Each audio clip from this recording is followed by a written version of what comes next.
किसी दूर दराज गांव के एक छोटे से घर में एक खातून रहमत बीबी रहती थी।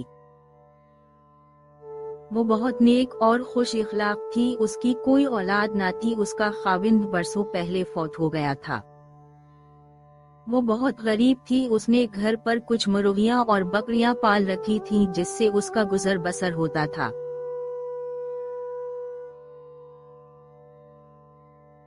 शाम को घर पर वो बच्चों को पढ़ाती है, जिससे उसकी गांव में बहुत इज्जत होती है। लोग उसको अच्छी निगाह से देखते हैं।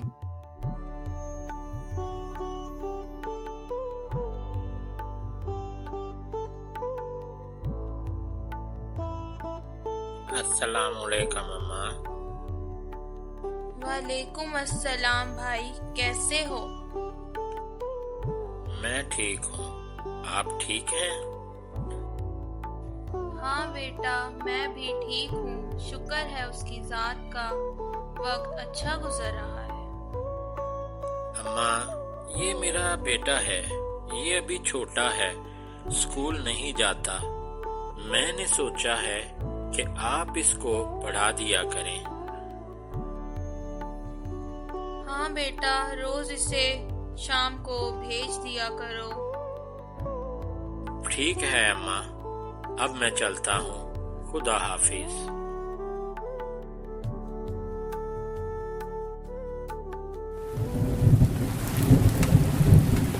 एक दफा रात आधी से ज्यादा गुजर चुकी थी। रात बहुत सर्द और बारिश हो रही थी। इतनी सर्द रात में अचानक से दरवाजे पर दस्तक होती है।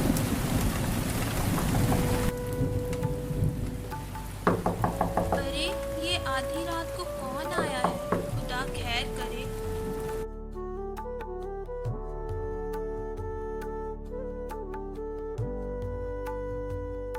रहमत बीबी उठती है और दरवाजा खोलती है तो दरवाजे पर एक छोटा बच्चा बैठा था, जो सर्दी से कांप रहा था। इसके कपड़े बारिश से भीगे होते हैं। रहमत बीबी जल्दी से उसे अपने कमरे में ले आती है।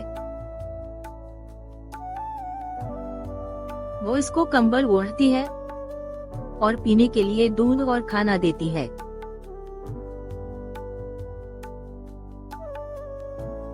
बेटा, इतनी रात को कहाँ से आ रहे हो?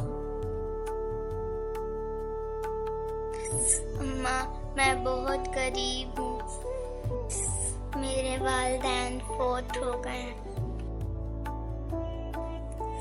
मैं मजदूरी की खातिर शहर जा रहा था, लेकिन बस छूट गई है। और बारिश कितनी तूफानी है, इसलिए मैं बारिश में फंस गया हूँ। बेटा, तुम पढ़ते नहीं हो जो मजदूरी करोगे? नहीं अम्मा, मुझे कौन पढ़ाएगा। ठीक है बेटा, अब तुम आराम करो, खुदा बेहतर करेगा।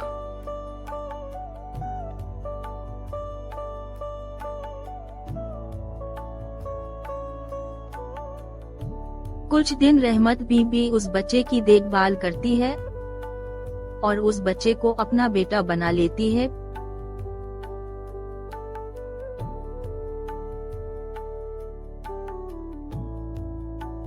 फिर एक दिन वो मस्जिद के इमाम से मिलती है और कहती है,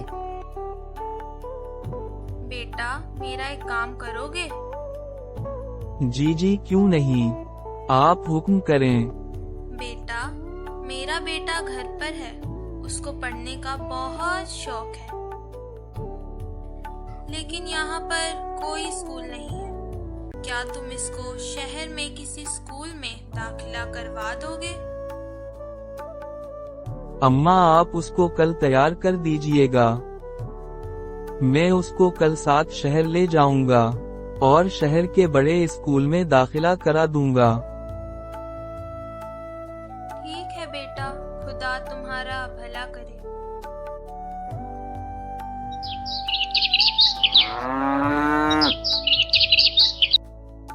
अगले दिन इमाम साहब उस बच्चे को अपने साथ शहर ले जाते हैं और एक बड़े स्कूल में उसको दाखिला करा देते हैं और बच्चा वहां पर पढ़ने लगता है।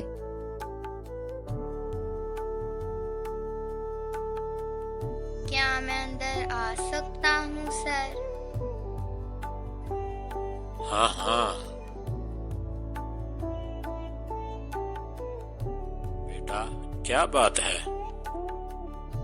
सर, मैं चाहता हूँ कि पढ़ाई के साथ मैं कोई काम भी करूँ। जरूर बेटा।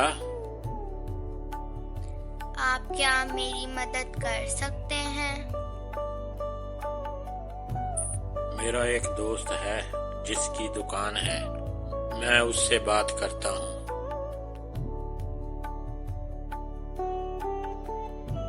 प्रिंसिपल उसको दुकान पर रखवा देता है और बच्चा पढ़ाई के साथ काम करने लगता है।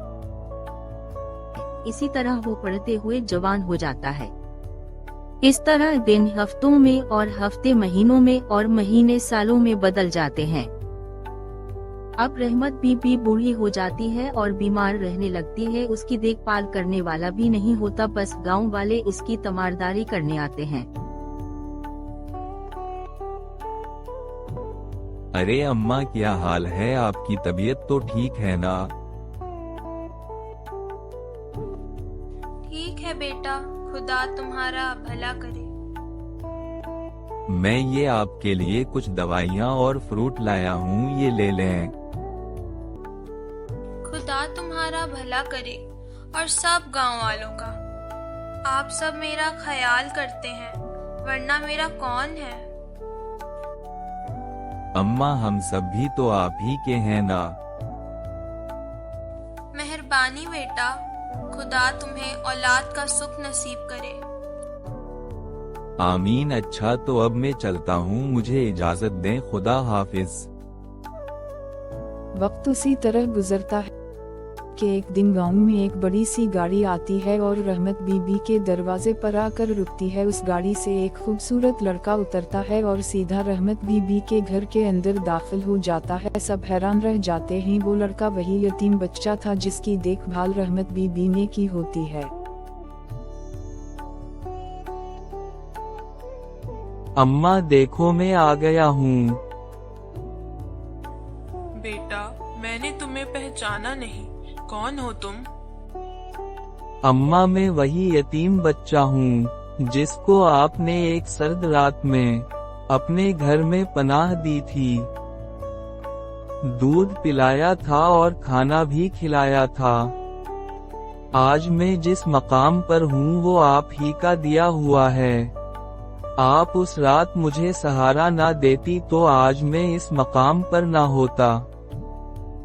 चलिए, मैं आपको लेने आया हूँ।